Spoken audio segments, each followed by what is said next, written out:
What if the biggest battles in life are not won by strength, but by faith?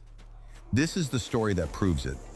On a battlefield filled with tension and fear, two armies stood facing each other, Israel on one side and the Philistines on the other. But the real fear did not come from the armies. It came from one man, a giant warrior named Goliath. He was massive, armored from head to toe, and his voice alone shook the hearts of soldiers. Every day for 40 days, he stepped forward and challenged the army of Israel. He mocked them. He insulted them. He demanded a fighter to face him. But no one moved. The strongest soldiers stayed silent. The bravest men looked away. Fear had already won in their hearts. Until one day, a young shepherd boy arrived at the battlefield. His name was David. He was not a soldier.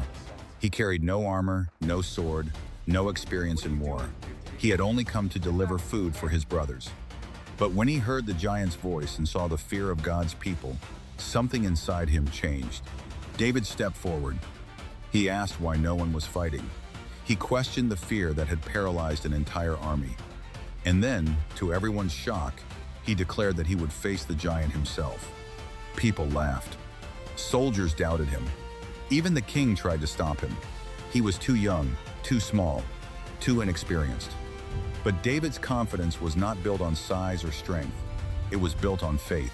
He remembered how he had been protected before when a lion and a bear attacked his sheep, and he overcame them with courage. He believed the same power would protect him again. He refused heavy armor. He refused the sword. Instead, he picked up five smooth stones and a simple sling. On the other side, Goliath saw him and laughed loudly.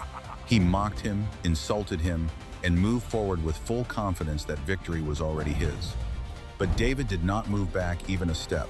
He stood firm and declared that the battle did not belong to swords or spears, but to a higher power. As Goliath charged forward, the ground shaking under his feet, David acted without fear.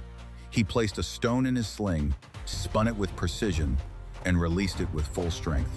The stone flew through the air like lightning and struck Goliath directly on the forehead. The giant stopped, stumbled, and fell to the ground. Silence covered the entire battlefield. The same warrior who once terrorized an army was now defeated by a single stone and unshakable faith. In that moment, fear disappeared, and faith stood victorious. That day became a timeless lesson. Victory does not depend on your size, your strength, or your weapons. It depends on your belief, your courage, and your faith when everything else tells you to give up. No matter how big your challenge looks today, remember this story. Even giants fall when faith stands strong.